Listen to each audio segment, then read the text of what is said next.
नमस्कार, स्वागत है आप सभी लोगों का आपके अपने YouTube चैनल एग्जामविल पर। साथियों, आज की क्लास में हम लोग संधि पार्ट 2 का अध्ययन करेंगे। हमने पार्ट 1 के अंतर्गत संधि के लगभग 25 महत्वपूर्ण प्रश्न कराए थे, तो आज की क्लास में हम लोग लगभग 30 महत्वपूर्ण प्रश्न और करेंगे, यानी कुल मिलाकर के लगभग 50 से 45 से 50 क्वेश्चन के बीच में कर लेंगे। जो लोग हमारे चैनल से पहली बार जुड़े हैं वो लोग चैनल को सब्सक्राइब कर लेंगे। साथ ही साथ साथियों, सपोर्ट जितना हो सके उतना आप लोग करेंगे। फुल सपोर्ट आप लोगों का चाहिए, ठीक है? तो जितना सपोर्ट हो सकता है उतना सपोर्ट करने का प्रयास भी करेंगे। चलिए हम लोग शुरू करते हैं कुछ बेहतरीन प्रश्नों के साथ। आज की क्लास का पहला क्वेश्चन दिया हुआ है कि नीचे दिए गए शब्द का सही संधि विच्छेद वाला विकल्प पहचानिए। देखिए, सही संधि विच्छेद वाला विकल्प कौन सा होगा, देखते हैं। पहला करे कि दयानंद, तो दयानंद का संधि विच्छेद क्या होगा? ये बोलना है दया धन नंद होगा, या फिर दया धन अंत होगा, या दया धन अंध होगा, या दया धन आनंद होगा। साथियों, जब हम लोग दयानंद की बात करते हैं तो इसका संधि विच्छेद करेंगे तो ये हो जाएगा दया धन आनंद, दया धन आनंद हो जाएगा। आप देख पा रहे होंगे कि यहाँ पर दया में इसका अंतिम वर्ण या है, क्षमा चाहता हूँ, आ है। क्या है? आ है। और इस आ का योग किसके साथ हो रहा है? आ का। तो अगर आ और आ दो समान वर्ण मिलेंगे तो ये आ ही बन जाएगा। इसी को तो कहते हैं कि दीर्घ स्वर संधि कहते हैं। इसी को क्या कहते हैं? ये जो नियम होता है किसका होता है? तो आप कहेंगे दीर्घ संधि का नियम होता है। दीर्घ संधि का नियम होता है, और दीर्घ संधि का सूत्र होता है अकः सवर्णे दीर्घ, अकः सवर्णे दीर्घ, अकः सवर्णे दीर्घ। यानी अ से लेकर के क तक यदि समान वर्ण आते हैं सवर्णे तो दीर्घ यानी दीर्घ संधि होता है। तो मेरे दोस्तों, आप देख सकते हैं कि आ के साथ आ का योग हुआ है, आ बन गया है, यानी ये हो गया आपका दयानंद। ठीक है, दयानंद। तो आप देख सकते हैं कि दया धन आनंद ये विकल्प आपके डी में दे रखा है, इसलिए विकल्प डी आपका करेक्ट होगा। आइए साथियों, हम लोग अगले क्वेश्चन की तरफ आगे बढ़ते हैं। उम्मीद करता हूं कि ये प्रश्न आपको समझ में आया होगा। दूसरा क्वेश्चन बहुत ही लाजवाब है। चलिए सभी लोग इस प्रश्न का उत्तर बताएंगे कि इस प्रश्न का सही उत्तर क्या होगा। क्वेश्चन कह रहा है कि नीचे दिए गए शब्द का सही संधि विच्छेद वाला विकल्प पहचानिए। योगेश्वर, देखिए यहाँ पर एक शब्द होता है योगेश्वर, समझना बात को। एक होता है योगेश्वर, लेकिन यह योगेश्वर शब्द नहीं दिया है, यह दिया है योगीश्वर। तो अब आप कहेंगे कि सर यहाँ पर तो योग धन ईश्वर आपका दिया ना, आपका योगीश धन वर, योगी धन स्वर हो गया, या योगी धन ईश्वर। इसका सही आंसर होगा योगी धन ईश्वर। अब आप ये मत कह दीजिएगा कि सर योगी धन ईश्वर बराबर योगी धन ईश्वर, क्योंकि बहुत सारे साथी यहीं पर कंफ्यूज हो जाते हैं और एग्जाम में जल्दी में गलत कर देते हैं। तो कुछ लोग क्या करते हैं ना कि बोल देगा योगी धन ईश्वर का संधि होगा, तो कुछ लोग क्या करेंगे, इसको मार देंगे योगेश्वर। क्या मारेंगे? योगेश्वर। मेरे साथियों, ये आपका गलत है। ये योगेश्वर कैसे हो सकता है, जरा बताइए तो। नहीं होगा। क्यों नहीं होगा? क्योंकि यहाँ पर ई है, ये बड़ी ई है, और इस बड़ी ई के साथ जो योग हो रहा है वो बड़ी ई का हो रहा है कि नहीं हो रहा है? तो जब कभी भी बड़ी ई का योग बड़ी ई के साथ होगा तो बनेगा तो बड़ी ई ही। ये बनेगा क्या? तो आप कहेंगे कि सर ये तो बड़ी ई ही बनेगा। अगर ये बड़ी ई ही बनेगा तो ग पर बड़ी की मात्रा लगता है, क्योंकि पहले वाले शब्द के अंतिम वर्ण पर ये मात्रा जुड़ती है। तो योगी और स्वर बच गया है तो योगीश्वर होता है, इसलिए यहाँ पर योगेश्वर नहीं होगा। ठीक है, तो होगा क्या? आप कहेंगे योगेश्वर हो जाएगा, क्षमा चाहता हूँ, योगीश्वर हो जाएगा, है ना? तो योगी धन ईश्वर विकल्प सी करेक्ट है। अच्छा, अगर हम ये कहना चाहें आपसे कि योगेश्वर का संधि विच्छेद फिर क्या होगा, तो आप कहेंगे कि योगेश्वर का होता है योग धन ईश्वर, योग धन ईश्वर होता है, ईश्वर होता है। आप देख सकते कि ये अ है, और अ के साथ मेरे दोस्तों ये जो आपके वर्ण मिल रहे हैं वो ई, अ और ई के मिलने से ए बनता है। ये जो नियम होता है कि अ आ के बाद ई उ और री आए तो अ धन ई बराबर ए, इसका मतलब है कि ये गुण संधि का नियम है। किसका है? तो गुण संधि का नियम है। और ये जो नियम है, जो समान वर्ण मिल रहे हैं, यह नियम किसका है? तो आप कहेंगे ये दीर्घ संधि का नियम है। किसका? दीर्घ संधि का। तो अ ई के साथ अगर ये बनेगा तो ये हो जाएगा योगे। क्या हो जाएगा? योग तो है ही ना, एक की मात्रा जोड़ा योगे, और ई तो हट गया है, बचा है आधा स व और र, तो मैंने लिख दिया ये बन गया आपका योगेश्वर। इसलिए ध्यान रखेंगे कि ये एक अलग चीज हो गई, है ना?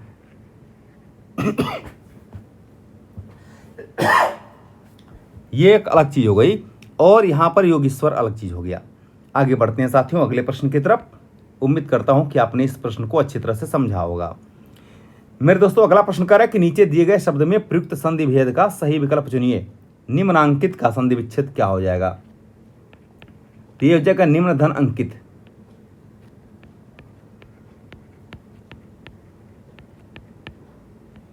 निम्न धन अंकित हो जाएगा। अब निम्न धन अंकित का मतलब यहाँ पर अ है और यहाँ पर भी अ है। ये अ और अ इन दोनों के जुड़ने से आ बन गया है। क्या बना है? तो आप कहेंगे कि इन दोनों के जुड़ने से आपका आ बन गया है। आ बनने का मतलब क्या हुआ कि निम्न धन अंकित कहाँ दिया है भाई? निम्न धन अंकित। ये विकल्प आपके सी में दे रखा है। बाकी जो विकल्प हैं ये सरासर आपके गलत हो जाएंगे। उम्मीद करता हूँ कि इन बातों को समझ पाए होंगे। हम आपको एक छोटी सी बात और बता देते हैं। देखिए ये दीर्घ संधि है। कौन सी है? तो आप कहेंगे दीर्घ संधि है। मेरे दोस्तों देखेंगे कि जब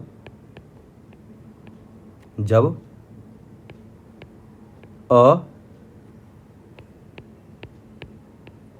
ई का मतलब छोटी और बड़ी दोनों, ऊ का मतलब छोटा ऊ और बड़ा ऊ दोनों, या री। आप देखेंगे कि जब इनके साथ किसी समान वर्ण का योग होता है, मतलब अ के साथ या तो आ मिला या तो आ के साथ अ मिला या तो ये बिंदी नहीं या तो इसके साथ ये मिला। कहाँ चला गया भाई? चलो ये कुछ हट गया क्या? कुछ हटा है, मैं फिर से लिख देता हूँ इसको। ठीक है, गड़बड़ हो गया। देखिए मैंने कहा कि जब भी इन दोनों वर्णों के साथ कोई भी इनमें से दोनों वर्ण मिल जाएंगे, दोनों वर्ण आपको कोई भी मिल जाएंगे, तो आप कहेंगे कि ये केवल और केवल आ बना लेगा। जब ई और ई के साथ कोई भी ई मिलेगा तो आप कहेंगे ये बड़ी ई बन जाएगा। ऊ के साथ कोई भी ऊ मिल जाएगा तो आप कहेंगे ये बन जाएगा बड़ा ऊ। और री के साथ जब री बनेगा तो ये बन जाएगा ये वाला री। ठीक है, तो यहां पर इसी प्रकार दिया हुआ है। ये जो नियम होता है ये दीर्घ संधि का होता है। किसका होता है? तो आप कहेंगे ये दीर्घ संधि का नियम होता है। ये नियम जो है ये दीर्घ संधि का होता है। क्लियर है? आगे बढ़ेंगे हम लोग, बात करेंगे प्रश्न संख्या 4 की। देखिए प्रश्न संख्या 4 आपका कह रहा है यहां पर कि नीचे दिए गए शब्दों का सही संधि वाला विकल्प पहचानिए। जो नीचे शब्द आपके दिए गए हैं इनमें सही संधि वाला विकल्प कौन सा होगा? करे चर धन अचर बराबर क्या होगा? तो भाई ये चर में अंत में अ वर्ण आ रहा है और इसका पहला वर्ण अ है। पहले शब्द का अंतिम और दूसरे शब्द का पहला वर्ण का योग होता है तभी संधि का निर्माण होता है। आ बनाएगा यानी ये हो जाएगा चराचर।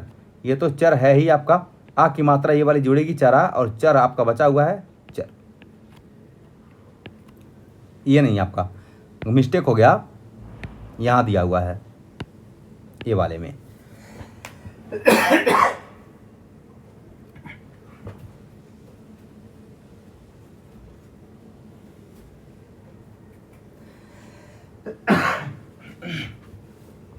आगे बढ़ते हैं दोस्तों अगले प्रश्न की तरफ। क्वेश्चन नंबर 5 कह रहा है कि नीचे दिए गए शब्दों का सही संधि वाला विकल्प पहचानिए। करे गिरिधन ईश बराबर क्या होगा? आप देख सकते हैं कि इनमें दो वर्ण कौन से मिल रहे हैं, एक तो छोटा ई है और दूसरा बड़ा ई मिल रहा है। दोनों के योग से हमेशा बड़ा ई बनता है। इसका अर्थ है कि दो समान वर्ण मिल रहे हैं, दीर्घ संधि का निर्माण होगा। तो गिरिधन ईश जब बड़ा ई बनेगा तो ये हो जाएगा र पर बड़ी की मात्रा गिरी और स बच गया है, मैंने लिख दिया गिरीश। जिसका सही आंसर जो होगा वो सी आंसर आपके करेक्ट हो जाएंगे। अगले बात करते हैं क्वेश्चन नंबर, बात करेंगे हम लोग क्वेश्चन नंबर 6 की। देखिए प्रश्न आपका 6 है और 6 नंबर क्वेश्चन कर रहा है कि नीचे दिए गए शब्द का सही संधि विच्छेद वाला विकल्प पहचानिए। ये कर यथावसर। तो यथाधन अवसर होता है। क्या होता है? यथाधन अवसर। आपको ये पूछा गया क्वेश्चन है कि कौन से दो वर्ण आपस में मिल रहे हैं। आप कहेंगे आ के साथ जो योग हो रहा है वो अ का हो रहा है, अ का। तो आ के साथ कभी भी अ का योग होता है तो आ हो जाता है, इसलिए हो गया यथा। ऑप्शन नंबर बी आपके करेक्ट हो जाएंगे। उम्मीद करता हूं कि आप मेरी बातों को समझ पा रहे होंगे। अगला क्वेश्चन देखिए, क्वेश्चन नंबर 7 का रहा है यहाँ पर कि नीचे दिए गए शब्द में प्रयुक्त संधि भेद का सही विकल्प चुनिए। यह करे अत्यंत। अब सबसे पहले तो हमें ये जानना पड़ेगा कि अत्यंत का संधि विच्छेद होता क्या है। ठीक है, तो अत्यंत जो शब्द होता है, अत्यंत, इसका जो संधि विच्छेद होता है वो होता है अति धन अंत।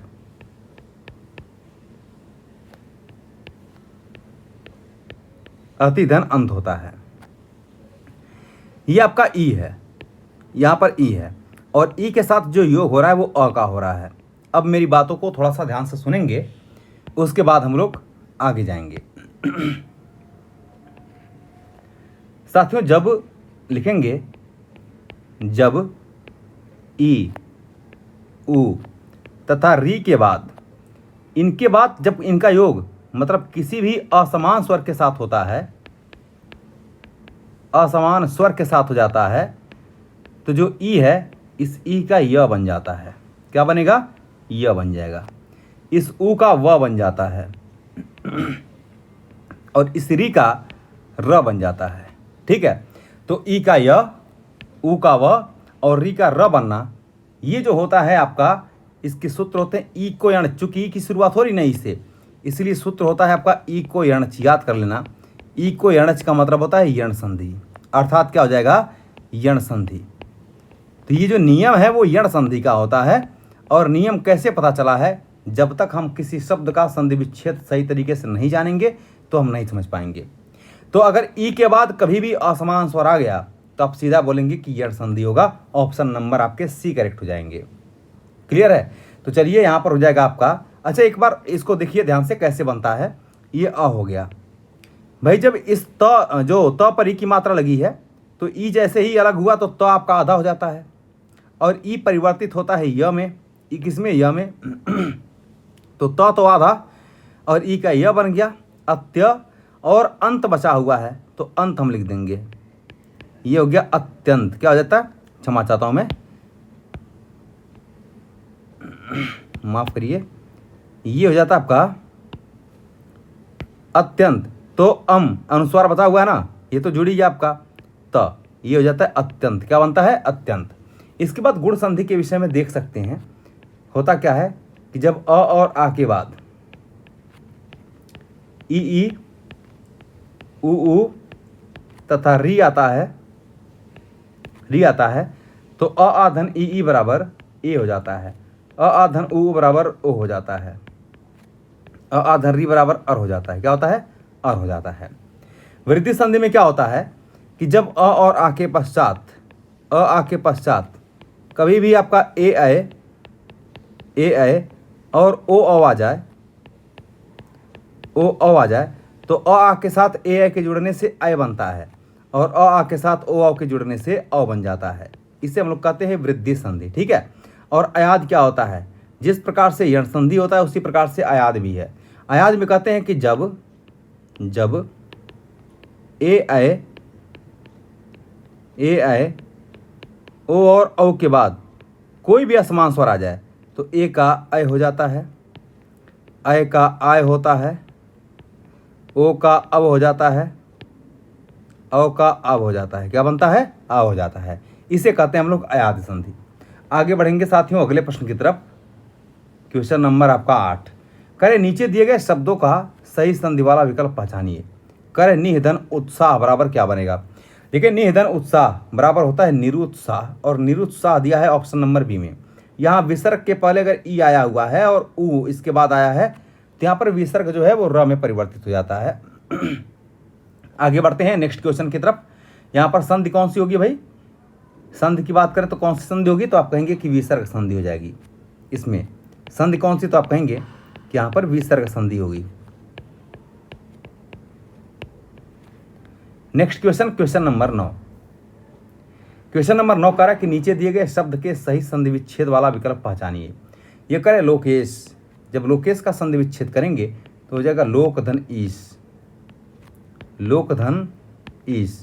बराबर लोकेश। ये क है, मतलब अ इसके अंत में आ रहा है और इसके अंत में ई आ रहा है, तो अ के साथ ई के योग से ए बन जाता है, इसलिए यहाँ पर हो जाता है लोक, और एक जुड़ेगा तो ए और स बचा हुआ है तो स लिख दिया मैंने, लोकेश। क्या बन गया? लोकेश। तो लोकधन ईश विकल्प आपके सी में करेक्ट हो जाएंगे। इसके बाद अगला क्वेश्चन आपका क्वेश्चन नंबर 10 का है कि नीचे दिए गए शब्द का सही संधि विच्छेद वाला विकल्प पहचानिए। करे संरक्षण, तो संरक्षण का होता है समयोग रक्षण। क्या होता है? समयोग रक्षण होता है। और आप देख सकते हैं कि म के बाद कोई भी वर्ण आता है तो म अनुस्वार में बदल जाता है, तो ये होता है संरक्षण। ऑप्शन नंबर यहाँ पर बी करेक्ट हो जाएगा। विकल्प आपके बी यहाँ पर करेक्ट होंगे साथियों। आगे बढ़ते हैं हम अगले क्वेश्चन की तरफ। Question number 11। क्वेश्चन नंबर 11 कह रहा है अत्यधिक का संधि विच्छेद है। अत्यधिक का संधि विच्छेद क्या होगा?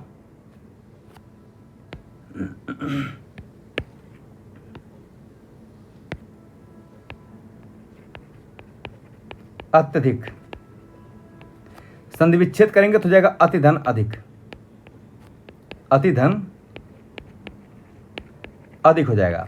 यहां पर देख सकते हैं ई है और ई के साथ जो योग हो रहा है वो अ का हो रहा है, तो ई के साथ किसी भी असमान स्वर का योग होगा तो ई य में परिवर्तित हो जाएगा। इसीलिए यहाँ पर जो संधि होगा कि ई उ और री के बाद कोई भी असमान स्वर आवे तो ई का य, उ का व और री का र हो जाता है। इसे कहते हैं हम लोग इको यणची यानी यण संधि। क्या बोलेंगे? तो यण संधि इसको बोलेंगे। तो आप देख सकते हैं अत्यधिक में अति धन अधिक होता है। ऑप्शन नंबर आपके सी यहाँ पर करेक्ट हो जाएंगे। बात करते हैं क्वेश्चन नंबर हम लोग 12 की। क्वेश्चन नंबर 12 कह रहा है कि अत्याचार, ये उसी प्रकार का शब्द है अत्याचार। तो जब देखिए अत्याचार का संधि विच्छेद जरा करिए, क्या होगा? आप कहेंगे अतिधन आचार। अतिधन आचार, तो अतिधन आचार बराबर होता है अत्याचार। ये ई है और ई के साथ जो योग हो रहा है वो आ का हो रहा है, तो ई अपने य में परिवर्तित होगा जैसा कि मैंने बताया, और आ जुड़ेगा तो या हो जाएगा। ठीक है, या हो जाएगा आपका। तो यहाँ पर देख सकते हैं कि अ त में जब ई वर्ण हट गया है यहाँ से तो आधाता हो गया। ई और इसका आ मिलकर के, दो वर्ण मिलकर के या बनाए हैं अत्या, बचा इसमें चार तो हमने चार लिख दिया। ये पूरा शब्द अत्याचार हो गया। और ई का यह बनना मतलब यण संधि। कौन सी संधि? तो आप कहेंगे सर ये तो आपका अयण संधि होगा। इसीलिए मैं कहा हूँ इसके सूत्रों को याद किए रहिए। ई को यण संधि होता है। जब ई उ तथा री के पश्चात कोई भी असमान स्वर आता है तो ई का य, उ का व और री का र हो जाता है। क्वेश्चन नंबर 13 करे जीवेष्णा का संधि विच्छेद क्या होगा? देखिए जीवेष्णा का संधि विच्छेद होता है जीवधन ऐषणा बराबर, ये नहीं होगा आपका ऐषणा दिया हुआ है, जीवधन ऐषणा होता है जैसा कि आपके विकल्प में बी में दे रखा है। ठीक है, तो बी विकल्प में आपका दे रखा है जीवधन ऐषणा, जीवेष्णा। आगे बढ़ते हैं नेक्स्ट क्वेश्चन। कौन सी संधि होगी? तो यहाँ पर देख सकते हैं कि अ के बाद ए आ रहा है। दो वर्ड कौन से मिल रहे हैं? अ के साथ आपका योग ए का हो रहा है यानी अय बन जाएगा। क्या बनेगा? अय बनेगा। इसलिए जीवेष्णा होता है, वृद्धि संधि हो जाएगी। ये नियम किसका है? तो आप कहेंगे कि सर ये नियम जो है वो वृद्धि संधि का होता है। ऑप्शन नंबर बी आपके करेक्ट हो जाएंगे। बात करते हैं क्वेश्चन नंबर 14 की। इनमें से कौन सा संधि विच्छेद सही नहीं है?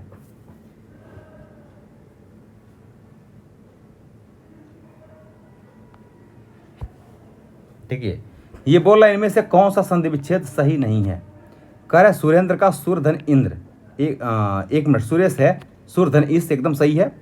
रमेश रामधन ईश, ये गलत है आपका। देखिए रमेश का क्या होता है ना, जो रमेश शब्द है आपका ये राम नहीं होता है बल्कि रमा होता है। क्या होता है? रमा। रमाधन ईश बराबर होता है रमेश। चूंकि आ के साथ यहाँ ई का योग हो जाता है इसलिए यह ए बना लेता है। क्या बनाता है? ए बनाता है। तो रमाधन ईश बराबर रमेश होता है, ये गलत है आपका। और यही पूछा भी था कौन सा गलत है। महाधनीश महेश सही है, सभी सही है, केवल बी वाला गलत है आपका। Question number 15। क्वेश्चन नंबर 15 कह रहा है कि तदाकार का शुद्ध संधि विच्छेद क्या होगा? देखिए तदाकार की जब बात करते हैं हम लोग, तदाकार तो ये होता है तत्धन आकार।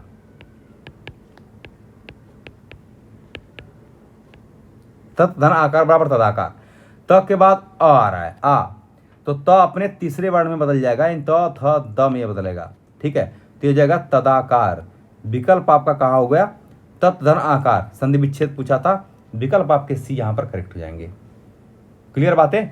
आगे बढ़ते हैं साथियों अगले प्रश्न की तरफ। Question number 16।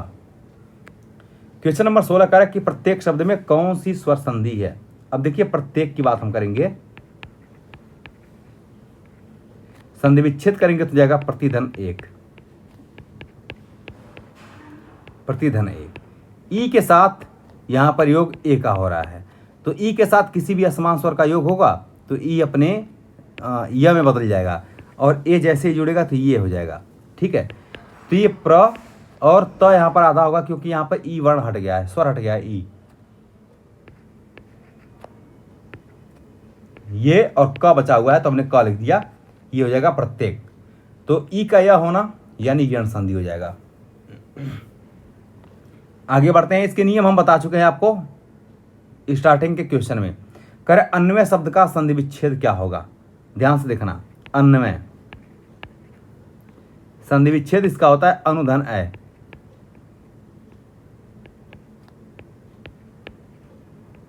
अनुधन अ बराबर अन्वय हो जाता है। यह है आपका उ, और उ के साथ योग किसका, अ का। तो मैंने आपको बताया है कि यदि ई उ और री के पश्चात कोई भी असमान स्वर आता है तो ई का य, उ का व हो जाता है और री का र होता है। तो ये हो जाएगा अ, अब आधा न, क्योंकि आपका उ हट गया है, उ का व बन गया अन्व, और यह बचा हुआ है यह लिख दिया मैंने, ये शब्द बना अन्वय। तो अनुधन अ बराबर अन्वय हो जाएगा। विकल्प आपके यहाँ पर सी करेक्ट हो जाएंगे। Question number 18। क्वेश्चन नंबर 18 कह रहा है कि निम्नलिखित में से वृद्धि संधि का उदाहरण कौन सा नहीं है। आपको बताना है कि वृद्धि संधि का उदाहरण कौन सा नहीं है। पहली बात तो वृद्धि संधि को जान लीजिए, होता क्या है वृद्धि संधि। तो हम कहते हैं जब अ और आ के बाद, अ आ के पश्चात कभी भी आपका ए आ जाए या ओ आ जाए तो अ धन ए ए बराबर अ हो जाता है, अ धन ओ बराबर अ हो जाता है। आप देख सकते हैं कि अ का मतलब हुआ महोत्युग। महोत्युग का संधि विच्छेद होता है महाधन औत्युग।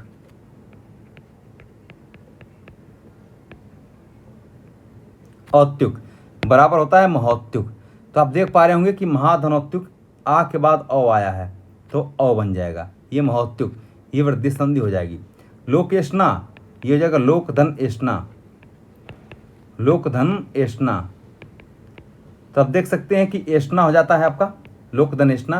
अ के बाद ए आ रहा है तो अ के बाद ए का मतलब ये अ बना लेगा जो कि दिया हुआ है, एकदम ये भी वृद्धि संधि है। पवित्र, पवित्र का संधि विच्छेद करते तो होता है पोधन इत्र। क्या हो जाता है, पोधन इत्र बराबर पवित्र होता है। ठीक, तो ओ के साथ आपके ई का योग, ठीक है, तो ओ का अ बन जाता है अव, और यहाँ पर ई इसके साथ जुड़ जाएगा। ठीक है, तो ये होता है पवित्र। और ये जो आपका नियम है यह अयाद संधि का नियम है। किसका है, तो अयाद संधि का नियम होता है, न कि आपका वृद्धि संधि का। बाकी महाधन ऐश्वर्य इसका होता है, महाधन ऐश्वर्य। ठीक है, तो पवित्र यहां पर आपके सही उत्तर हो जाएंगे। इसके बाद बात करेंगे साथियों क्वेश्चन नंबर 19 का। क्वेश्चन नंबर 19 एक बहुत ही प्यारा क्वेश्चन है। करे दिग्गज का संधि विच्छेद क्या होगा। दिग्गज का संधि विच्छेद होता है दिक धन गज बराबर होता है दिग्गज, यानी यहाँ पर विकल्प आपके डी करेक्ट हो जाएंगे। इसके बाद बात करेंगे हम प्रश्न संख्या 20 की। प्रश्न संख्या 20 का है संवाद का संधि विच्छेद क्या होगा। आप देख सकते हैं जब हम कहते हैं संवाद, तो संवाद का संधि विच्छेद होता है समयोगवाद। क्या हो जाएगा, तो आप कहेंगे समयोगवाद, यहाँ पर सही आंसर हो जाएगी। तो समयोगवाद कहाँ पर दिया हुआ है, विकल्प बी में। कभी भी ध्यान रखेंगे कि व्यंजन संधि में पहले वाले वर्ण के पहले वाले शब्द के अंतिम वर्ण पर हलंत का प्रयोग जरूर किया जाता है, ये ध्यान रखना। आगे बढ़ते हैं नेक्स्ट क्वेश्चन की तरफ। Question number 21। करे स्वर संधि के कितने भेद हैं। स्वर संधि के 5 भेद होते हैं। कौन कौन से होते हैं भाई देख लीजिए। पहला होता है दीर्घ संधि, दीर्घ संधि। दूसरा होता है गुण संधि।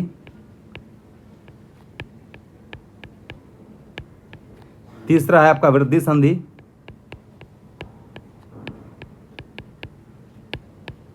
चौथा है आपका यण संधि। और पांचवा होता है आपका अयाद संधि। ठीक है, तो ये स्वर संधि के कुल मिलाकर के 5 प्रकार होते हैं, जैसा कि हम बारी बारी से प्रकारों को पढ़ भी रहे हैं। गायन का संधि विच्छेद क्या होगा। पिछली क्लास में हमने ये सब बता रखा था आपको। गायन, सबसे पहले तो ये देखेंगे कि गाय में आ क्या रहा है, आय आ रहा है। क्या आ रहा है, आय। आय तभी आ सकता है जब आपका अय हो, क्योंकि आय का ही आय बनता है। और ये नियम आपके अयाद संधि का होता है। किसका होता है, अयाद संधि का। तो संधि विच्छेद करेंगे तो ये हो जाएगा गए, गए धन अन हो जाएगा। और जो ए दिया हुआ है यहाँ पर अय, इसके साथ किसी भी असमान स्वर अ का योग हो जाए तो ए अपने आय में बदल जाता है। ठीक है, तो गए धन अन बराबर हो जाएगा गायन, यानी विकल्प आपके डी यहाँ पर करेक्ट हो जाएंगे। हम बात करते हैं क्वेश्चन नंबर 23 की। करेक्ट, कविश्वर शब्द का सटीक संधि विच्छेद है। तो कविश्वर का क्या होगा भाई? तो आप कहेंगे कवि धन ईश्वर हो जाएगा। ये होता है कवि धन ईश्वर बराबर हो जाएगा कविश्वर। ठीक, ये ई है, ई के साथ बड़ी का योग, ये बनाएगा बड़ी, क्या बन जाएगा? बड़ी। ये हो जाएगा आपका कविश्वर, यानी कविश्वर, है ना। तो यहाँ पर कवि धन ईश्वर विकल्प डी में दे रखा है, आंसर आपके डी ही हो जाएंगे। इसके बाद बात करते हैं क्वेश्चन नंबर हम लोग 27 का। करें सचिवालय शब्द में कौन सी संधि है? आइए देखते हैं संधि विच्छेद इसका क्या हो जाएगा। ये हो जाएगा सचिव धन आलय,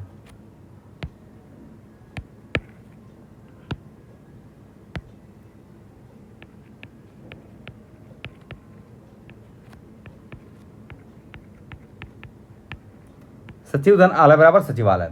तो यहाँ पर अ है और अ के साथ जो योग हो रहा है वो आ का हो रहा है।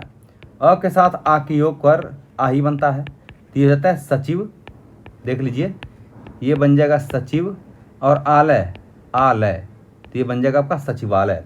ऑप्शन नंबर यहाँ पर, अच्छा ये पूछा है कौन सी संधि है, तो स्वाभाविक सी बात है कि स्वर के साथ स्वर जुड़ रहे हैं, तो आप कहेंगे दीर्घ स्वर संधि है। कौन सी? दीर्घ स्वर संधि। स्वर संधि तो है ही आपका, लेकिन इसमें भी अगर पूछे तो आप कहेंगे दीर्घ स्वर संधि है।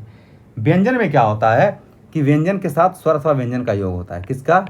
तो स्वर या व्यंजन के योग से व्यंजन संधि बनता है। और विसर्ग में स्वर अथवा व्यंजन के योग से विसर्ग आपका बनता है। ठीक है, आगे बढ़ेंगे अगले प्रश्न की तरफ। क्वेश्चन नंबर बात करेंगे 25 की। करें जगदीश का संधि विच्छेद होगा। जगदीश का होता है जगत धन ईश बराबर होता है जगदीश, यानी विकल्प आपके ए यहाँ पर करेक्ट हो जाएंगे। हम लोग बात करेंगे साथियों क्वेश्चन नंबर 26 का। ये सब आसान से प्रश्न है। क्वेश्चन नंबर 26 आप देख लीजिए। करें नमैश्वर्य,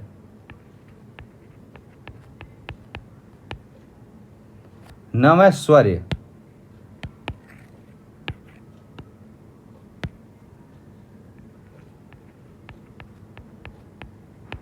नमैश्वर्य, इसका संधि विच्छेद क्या होगा? इसका संधि विच्छेद हो जाएगा नवधन ऐश्वर्य।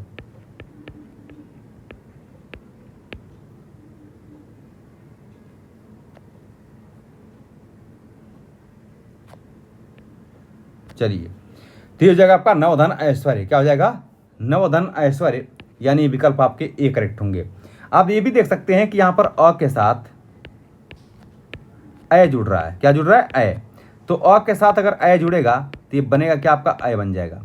और ये नियम किसका होता है? मैंने आपको स्टार्टिंग बताया है कि ये नियम वृद्धि का होता है कि जब अ और आ के बाद ए ऐ ओ वाय, तो अ धन ए बराबर अ हो जाता है। ये वृद्धि संधि का नियम है। आगे बढ़ते हैं नेक्स्ट क्वेश्चन की तरफ। क्वेश्चन नंबर आपका 27, बहुत ही आसान सा प्रश्न है।